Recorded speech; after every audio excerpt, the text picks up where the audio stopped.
in 2014, as you say, at your dad's urging, you go back to Iran. You end up getting married there.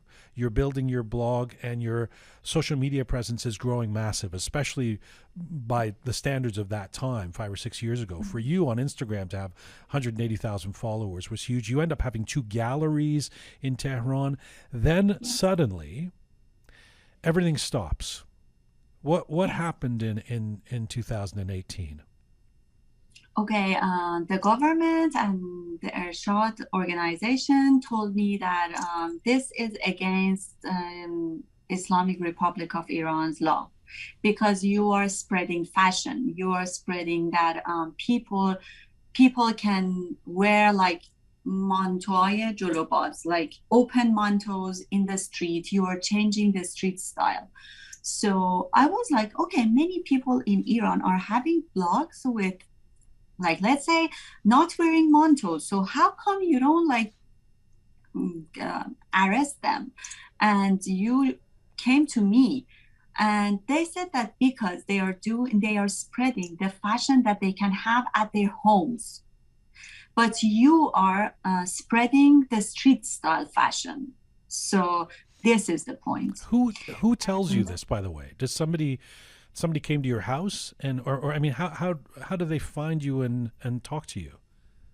Actually, by that time, I had 2 galleries. So one of them was Boutique Moon. So they came to my gallery, and they asked me that you should give all your Instagram accounts. So just like that, said, just like that, they come up one day and say that to you. Yeah, very politely, very like nice, and they said you should give it to us. And I was like, okay, here you are, all my accounts, all my stuff. And they gave me a paper. They said, okay, tomorrow you should come for Bazjui. So what is Bazjui? Bazjui is there's a guy sitting in front of you, like an interrogation, like a questioning. Exactly. Yeah. Exactly. Yeah, can I just stop the story for a second? Because, there are people who, because of their work or because of their interests or because they're somewhat rebellious and they push the envelope in general, who know that there may be risks if they're, even our dear Babak Amini, when he returned to Iran that time and he was arrested, he says, I knew there might be some issues because I was touring with Gugush and all of that. And did you have any sense that this was going to happen to you?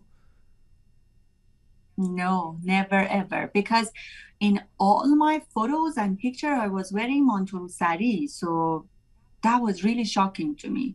I was wondering that maybe sometimes they come to me and they say, okay, Bahar, you should have more hijab. Right, that's it. Right. Not like doing all this to me for 2 years. And they banned me from traveling outside of Iran for nothing. And I had so wait a second. You'd been doing this already. For what changed? Why did they suddenly decide that you're a problem? I don't know. Maybe the followers, but that time that Instagram was not that much popular in Iran, the followers raised, and it came to like 180 something K followers. Yeah. So yeah, 5, 6, I don't know, 4 years ago, 3 years ago.